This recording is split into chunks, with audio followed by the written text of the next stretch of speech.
Well, it's Wednesday, and you all know what that means. As you know, WWE Evolve comes off after 1 week from Succession. But the real question we ask ourselves, where do we go from here? As you know, we have a new Evolve Women's Champion, so we'll see where that goes. And of course, Jackson Drake retained the Evolve Men's Championship against, of course, Bryce Donovan. So where does this mean for everything? But, however, of course, today's episode features Big Jaw, who will be in full control of trying to book matches. So we'll see how that rolls up. And of course, AEW Dynamite, as you all know, we come off after WrestleDream this past Saturday, as we saw, of course, championships retained. We saw, of course, new champions and whatnot. So we'll see where this goes. What is the next step from here?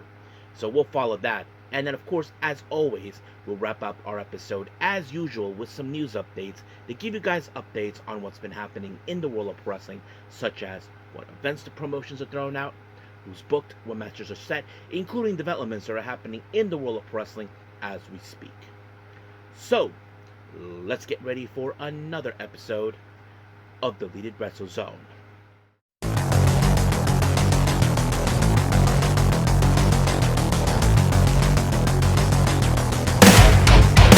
Are you ready? Get up, get up. Get up, get up. Get up, get up. Get up, get up. Get up, get up. Get up, get up.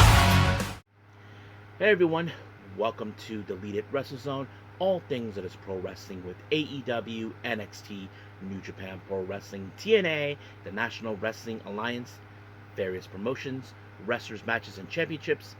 I am your host, J-Rod here. So, if you are new to the channel, welcome. This is a channel we do a lot of pro wrestling reviews from various promotions, not only here in the United States, but also in Japan, Mexico, Canada, Europe, the UK. Anywhere where pro wrestling is not as big, but it continues to grow.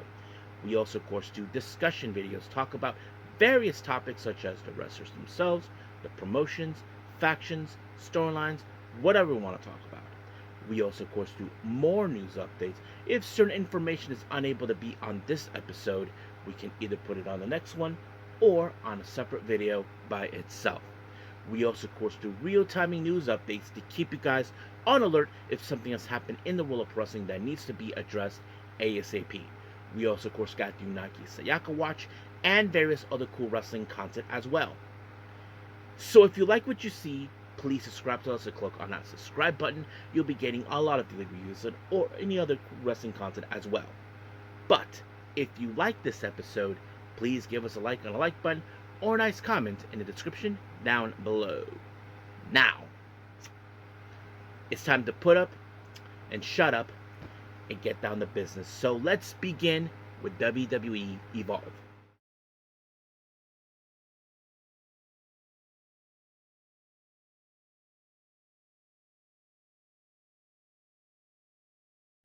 Alright, WWE Evolve. Now, as you probably know, we are 1 week off from, of course, Succession, which is their free Tubi event that we saw. And of course, it opened up with Jackson Drake along with his loser buddies, the Vanity Project, celebrating the fact that he retained the belt against the turncoat known as Bryce Donovan. And of course, you probably could ask, what's next from there? But, however, I think we saw Kiana Carver, as you know, who felt that this opportunity was taken from him. He wants to claim what was his. But of course, Jackson Drake does not want nothing to do with him. But of course, out of nowhere, we see Big Jaw, who decided to set up something. So he said he had something planned for Zeta Steel. But, however, in the main event, it was shown that Kiana Carver will take on, of course, the Vanity Project, Ricky Smokes, Brad Baylor, and, of course, Jackson Drake against Kiana Carver and two partners that were chosen. And it turned out to be OTM. And I don't think the Vanity Project saw this one coming, so they ran through the hills when it happened. So we'll see what goes down in the main event. Now, as you all know, we've been seeing Wendy Chu recently in the last couple of weeks speaking. Ever since she went this dark, twisted path, she hasn't spoken to anybody. But now she's been speaking. We don't know what this means and whatsoever. However, of course, Chu Martinez had to talk to Chantel Monroe, who recently had some remarks towards her. Well, she doesn't feel nothing about this. I mean, if it's going to therapy, that's fine. But apparently, she is not. She feels like she just should have just learned how to keep her mouth shut. But we'll see where that goes. Now, our next match, we have Edris Enofe versus Sean Legacy. Now, as you know, Sean Legacy, as you probably know, did something a couple of weeks ago. He helped Tate Wilder when he was in the face of Edris Enofe, attempting to use a chair against him and, of course, costing the match. However, Enofe got even with Sean Legacy when he attacked him, when Legacy attempted to hopes to get another shot of the Evolve Championship, but Enofe kind of shut him up on that. But of course, Sean Legacy now gets his opportunity to get even with him. Now, of course, Edris Enofe tried to prove his point, but unfortunately that didn't do any well because he ended up being pinned by Sean Legacy. But and of course, 1, 2, 3, it was over. However, during the post-match comments outside the ring, Chewy had a little talk with them about what's next from here. Well, Sean Legacy said now that this whole thing with Edris Enofe, now he feels that it's time for him to climb the ladder in hopes that he gets a shot of the WWE Evolve Championship. So we'll see where that goes from here on out. Now, we did see, of course, Big Jaw having a talk with Stevie Turner, of course, talking about an interesting matchup involving, of course, not only Evolve talent, but also, of course, having a three-way with someone from WWE ID, NXT, and of course AAA. So that is something we are definitely going to see. So later we did see, of course, Laredo Kid, and I forgot who else. But yeah, and of course Mason Holiday and Layla Diggs had some ideas they wanted to share, and of course Big Jaw said that they'll talk about that when privately or something. I'm not sure if exactly what I saw, but yeah. Anyway, as you all know, Priestley and Riggins were not too keen at the idea of losing to Adrenaline Drip, Cappuccino Jones, and Jack Cartwheel. So it seems like they want to have another opportunity. So this has become a rubber match. Now, we did see Zeta Steels takes on a very interesting opponent, Thea Hale from NXT, which was very surprising. Now, of course, you all know that out of nowhere, those idiots, Brad Baylor, Ricky Smokes, and Jackson Drake, will ensure that Zeta Steel will get her win on this one. However, Ricky Smokes, being a dumbass, got his hands caught in Hale's shoe, tried to trip. She just stepped on it. Like that's what you get. But of course, we saw the amazing turnaround by Thea Hale with the Kimura lock, and just like that, she tapped out. So basically, it was a good victory. Now, as you probably know, Brooks Jensen also is looking for a way to get himself on the talks for the Evolve Men's Championship. But, of course, Stevie Turner had to tell him she had to earn it the same way like everybody else does. So we'll see where that goes. Now, our main event is the Vanity Project. Ricky Smokes, Brad Baylor, and Jackson Drake taking on Keanu Carver and OTM. You know perfectly well they're going to brutalize them. And of course, Carver would attempt nothing more but to hurt, of course, Jackson Drake for costing him the title by sending Bryce Donovan. But however, in the end, we did see, of course, a KO'd with the cast by Carver. And just like that on Jackson Drake, 1, 2, 3, it's over.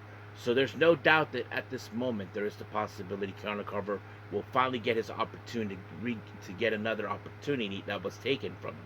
So we'll just have to see what happens next week. But as of right now, we're done with WWE Evolve. Let's move on with AEW Dynamite.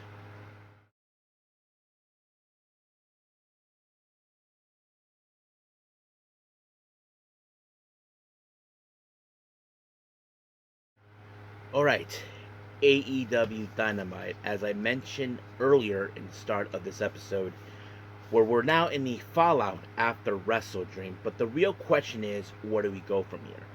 Now, we know that Hangman Adam Page, after defeating Samoa Joe, well, we saw the results. Joe, along with the Ops, attacked them. It seems now Hangman Page is not happy with him with that.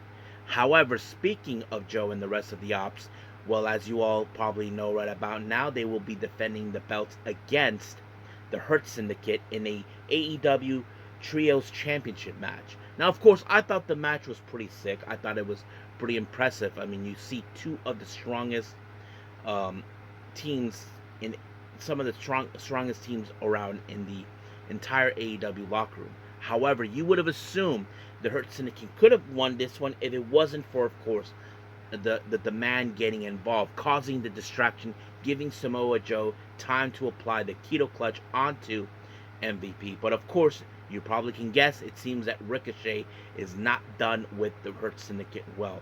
He thought that he might have that this would end, but looks like it won't. So we'll see how that turns out. But however, and during the post-match promo, well, you can guess that Joe is not entirely done with everything that happened. So we'll see where that goes there too. Now, Renee Paquette talked to Chris Statlander about retaining the belt against Toni Storm. So, as you know, she seems like she highly respects Toni Storm and all that.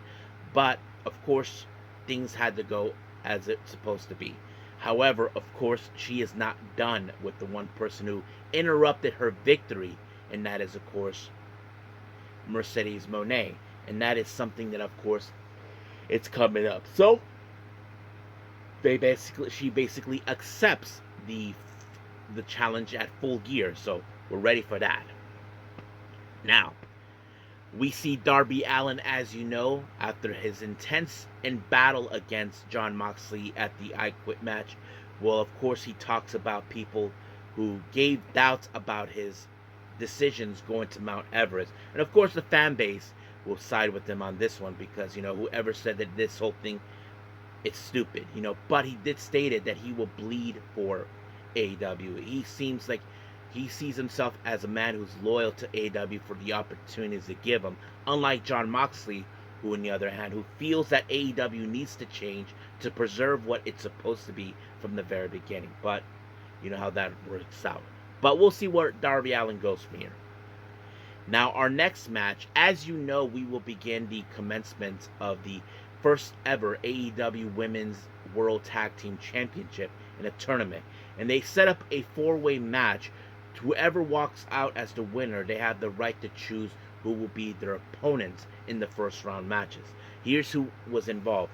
We have, of course, Penelope Ford and Megan Bayne versus the Triangle of Madness, Sky Blue and Julia Hart versus Harley Cameron and Willow Nightingale versus Queen Aminata and Jamie Hayter. And I thought this match was going to be chaotic in every front because, of course, everybody wants to have that win in order to pick their opponents in the first round matches.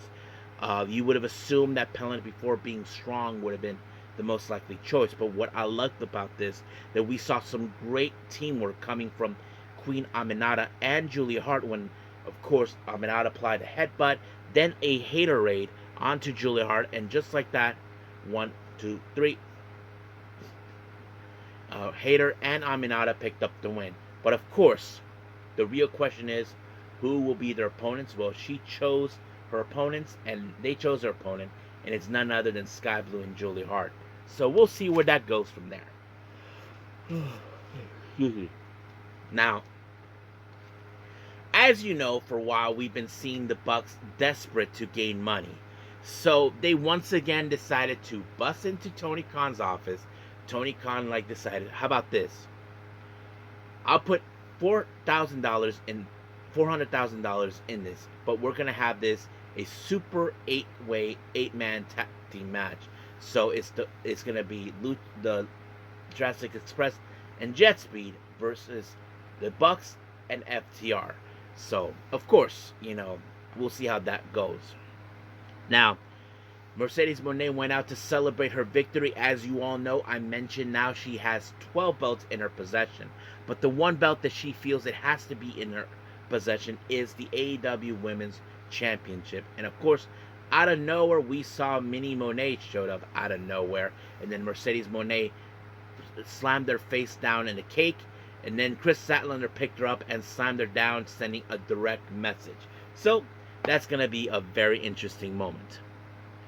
Now, our next match is Kyle O'Reilly versus Jon Moxley. Now, of course, we saw some great moves coming from both sides.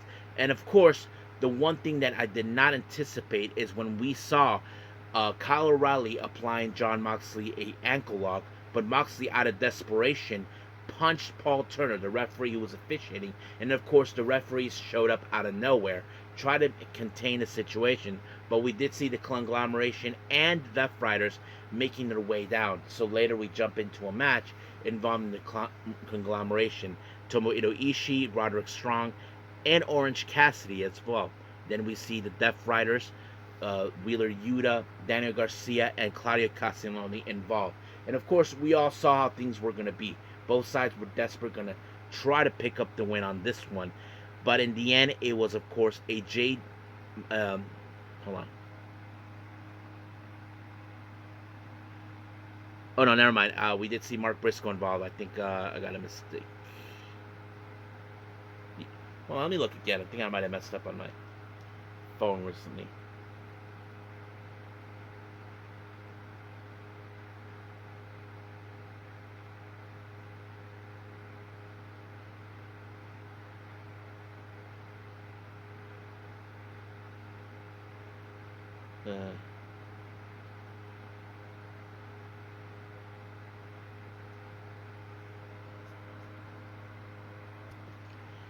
Okay, yeah, sorry about that, folks. Well, I was wrong. It was not Ishii. It was Mark Briscoe. I don't know why. My notes were messed up. Anyway, we did see, of course... let me backtrack on this one. We did see the conglomeration, Mark Briscoe, Roderick Strong, and Orange Cassidy taking on the Death Riders, Wheeler Yuta, Daniel Garcia, and Claudio. Now, of course, you all know how the Death Riders are. They would try to find ways to cheat their way through to ensure they win their matches no matter what.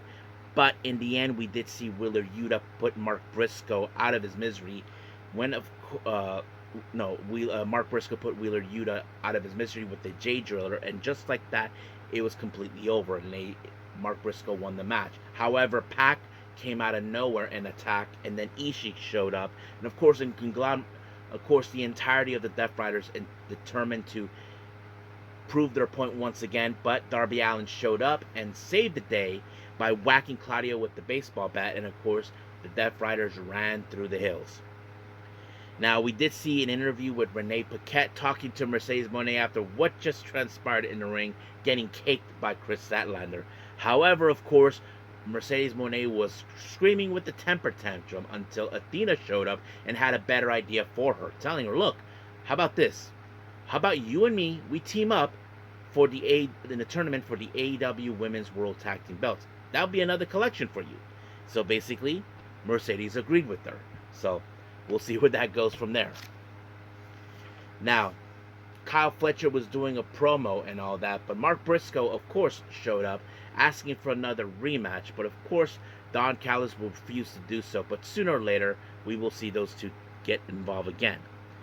Now, in the interview with Renee Paquette, Mina Shirakawa was there talking about what transpired this weekend, how both Toni Storm and Mina lost everything. But however, she did mention that they are involved in the AEW Women's World Tag Team title tournament, which is something that many people may not remember. I mentioned this during the report, that Brian Alvarez mentioned that there is the strong belief that maybe Toni Storm and Mina Shirakawa could be the first.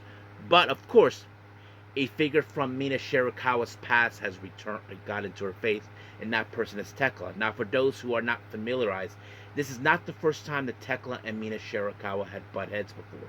They had met each other back in Stardom. For those who may not remember history, when Tekla first appeared in Stardom as a member of DDM, she tried to persuade Tekla to join Cosmic Angels, but of course they've been going back and forth with each other. And of course, the last time they confronted each other, which led, of course, for Tekla to get fired for of course, being her antics. And now we're going to see those two clash once again in Collision. Now, our next match, we are seeing the AEW Unified Championship on the line. Bandito, who picked up a victory against Okada at WrestleDream, gets an opportunity. But of course, you know Okada, who's been known being the Rainmaker and all this other stuff, what he can do.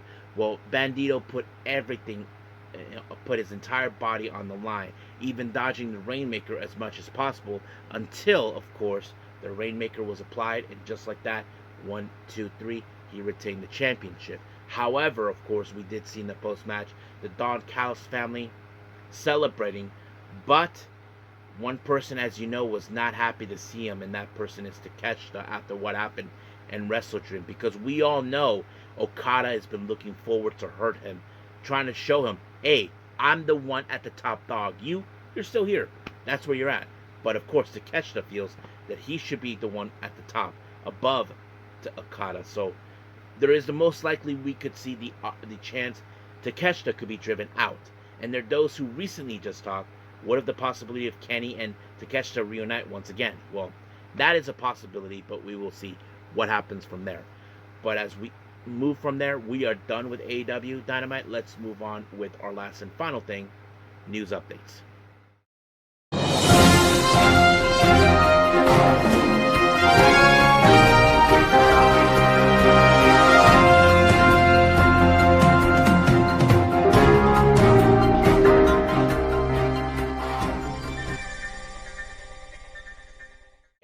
So welcome to our news update. So let's begin, of course, with one update on upcoming events. As you know, with Prestige Wrestling, they announced about a month ago they had 4 more events happening. We already finished one. Another one is coming up soon, later in the start of November, on November 2nd. Big Kiss Goodbye. And 2 matches have been announced, and both of them are title matches. The Prestige World Championship will be on the line. Kevin Blackwood, who recently won this belt in Roseland 12, will defend the belt against Matt Brannigan. And then, of course, the Prestige Tag Team belt, Midnight Hour, will defend them against the winners of the Gauntlet match that took place also in Roseland, Hammer Brothers. So that's going to be interesting to watch. And if I do watch it, I'll review it. Now, up to developments here. Fightful Select reports that AEW are hopeful that Swerve Strickland will return in the winter. So we haven't heard yet much about how his recovery. No, we know he's been dealing with some injuries, so that is something we're definitely going to be hearing for. But we'll get to that. Now, another great news happened. As you all know, we've been seeing promotions partner up in every possible. As you know, CML are in a partnership with, of course, not only with New Japan and AEW, well, they just added Stardom as their partnership as well. This was something I think many people have been expecting. Don't forget, currently, as you know, Koguma and Azuki are participating in the Grand Prix de Amazonias, basically a women's tournament, and they represent the world. It's more like the world versus Mexico. And we heard that Taro Okada and, of course, the Bushiroad president was there too, and plenty others, so I can't wait to hear about that. Now, as you all know, recently, we all heard about Andrade, who has a 1-year non-compete clause that prevents him from ever competing in any promotion. Now, Andrade, according to him, he said no one told him anything about that. He just told him he didn't get a 90-day no-compete clause. And now it seems that it's preventing him from not only he's not being paid during this, but not having him arrested. However, many of you may know this guy, David Otunga, who you may remember in WWE part of the Nexus. Many of you may know this as well. He's also an attorney as well. He studied law, and he gave a bit of a, I don't know how you call it, a bit of legal advice on his opinion, what should we do. And this is what he said, and let me pull it up real quick.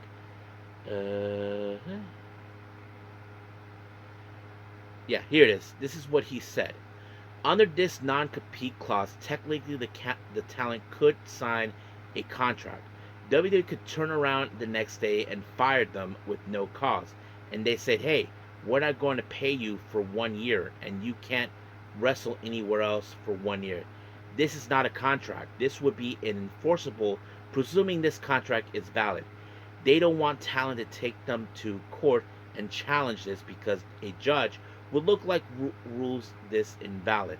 The fact that you're preventing somebody from working to support themselves in this given field for an entire year, you're not compensating them. I don't know how they could enforce this. It would, if he were to take this to court, I think the judge is very likely to rule in his favor and just throw out the entire clause in this contract. You can't prevent somebody from earning a living for an entire year. He's right about that. I mean, here's the thing. If they're not going to pay him from an entire year, what the hell are you trying? Why are you giving him? Oh, sorry, you can't compete, and we're not paying you. That's not right, guys. It's not right. And he believes that Otunga believes this is illegal in some ways, and that he believes that maybe the judge could overrule it and throw this out, and he's allowed to work. But he's saying if he takes it to court, it could happen. But we'll see what Andrade do. I'm sure he's scrambling whatever attorneys he can find and everything else. Now, moving on. Many of you may remember this a couple years ago when TNA and AAA were working together. There was a situation incident that took place after a match where Sexy Star, not the current one, but the previous one, was in fact fired from the company due to her fact that she broke the elbow of Rosemary, which led a huge controversial matter. Sexy Star, as you know, was mentioned many times. People say that that's disrespectful of her and all that. However, Sexy Star has finally broken silence involving about that, and this is what she said. She said, "I claim Rosemary was dishonest about the incident at Triplemania 15. Her version of the story didn't happen at the Rosemary spit at the during match. She feels like people should have defended her more, and sad only Latin Lover and LA Park stood up for her." So yeah, I mean, yeah, the Latin Lover and LA Park did stood up for her, I remember that, but everybody else just turned their backs. However, Rosemary responded to this, saying, "Rosemary hasn't wrestled the same way since the incident. So try again. We all saw it. You can't deny your eyes, and you cannot deny the damage you caused." And it's true, guys. Look, there has been, of course, this is what the situation happened at the time. Someone told Sexy Star what Rosemary said, and she just completely lost control of herself, and that's what happened. And of course, it led to this. So the problem is it was unprofessional of Sexy Star to break her arm in the middle of the match like that just because she heard it. But yeah, so she brought this mess to herself. That's why no wrestling company would touch her. Now moving on, Konosuke Takeshita was asked by New Japan about when he thinks about this title, the IWGP, what does stand for him, and he says Yuji Nagata. So he mentioned him. I was watching from when I was really small, so the 90s stuff. But Nagata was putting together that defense streak at the time when I was more aware of things. So what was a formative memory for me. So yeah, it seems that he has watched Nagata, and I'm sure he looked up to him. So that's interesting to hear from. Now, of course, we did hear from Kevin Von Erich. Says that AEW is changing the pro wrestling for the better, and praises Hangman Adam Page. And this is what he said: "My brothers and I wanted to wrestle to come to a point. We kind of wanted to change it, and I'm telling you, AEW today is reaching that. It's there. I'm telling you, the athletes I've watched, Hangman Page, their champion is the Hangman. And there's other athletes that are really good. I mean, they don't waste emotion. They don't hesitate or on anything. To hesitate is to lose. In wrestling, you react quickly, and that's the whole thing. My sons are going to be there. It's going to be a great night." So yeah. So it seems like if you recall the Von Erich story, it seems like they wanted to change the wrestling business forever, and apparently that never happened. And he feels like AEW is doing that. And I'm sure we have people who would say they're not going to do that. AEW can't change the wrestling. I mean, yeah, they disrupted the entire wrestling business because they're changing it. And people to this day are still hoping that they will just simply disappear. But we'll see. Now, our last development here is about Chanyota. Apparently she has had something to say, and this is what she's put up. I think it's really amazing that some people have come interested in women's pro wrestling because of Kamitani-san. And now coming to the venues to watch, I don't want to lose her either. But I think there are other ways to approach. I rather than just do the same thing. I'm working hard on social media, so I hope increased number of people coming interested in pro wrestling through what kind of thing. So yeah, it seemed if many people would say that women's wrestling in Japan, it's not something you probably would enjoy. Yeah, I mean, if you recall, not a lot our fans are big times of that, but we have been seeing increase of growth in the women's Japanese wrestling in many aspects. We've seen many are declining, others are not going to the promotions that they like Ice Ribbon, for example, because there's been not some stuff. So we'll see how things will grow. I think Chanyota feels like she needs to work on herself to bring in more of the audience. I know people will criticize her. Hey, Chanyota, you forgot about your past. I mean, look, guys, we don't need to talk about that, about what she did before she started wrestling. I mean, she can wrestle, and she has shown it time and time again. So we'll see how things will progress from her. And I'm a fan of her, not of that side, but as a wrestler, how what she can deliver. So we'll see what happens. But until then, we are done with our news updates. So let's call it a day. Well, I hope everybody enjoys this episode. Coming up, as you probably heard right about now, New Japan has started the annual round robin tournament known as the Super Junior Tag League. That's right. This is only tag teams in the Super Junior and in the junior heavyweight division. So we're going to see some interesting matches. I can't wait to see that. Then we have, of course, Ring of Honor and TNA. So we'll see where that leads us. As you know, Ring of Honor will come off after, of course, about almost 2 weeks from Bound for Glory. Last week we did not see anything. They were just doing the aftermath of thoughts about it, everything else. So we'll see. But we also got ROH. I can't wait to see what's going to happen. So as of right now, we'll end things here. And until then, I will see you guys in the next DWZ time. Same DWZ channel. I must bid all of you adieu. So, goodbye. And have a nice day.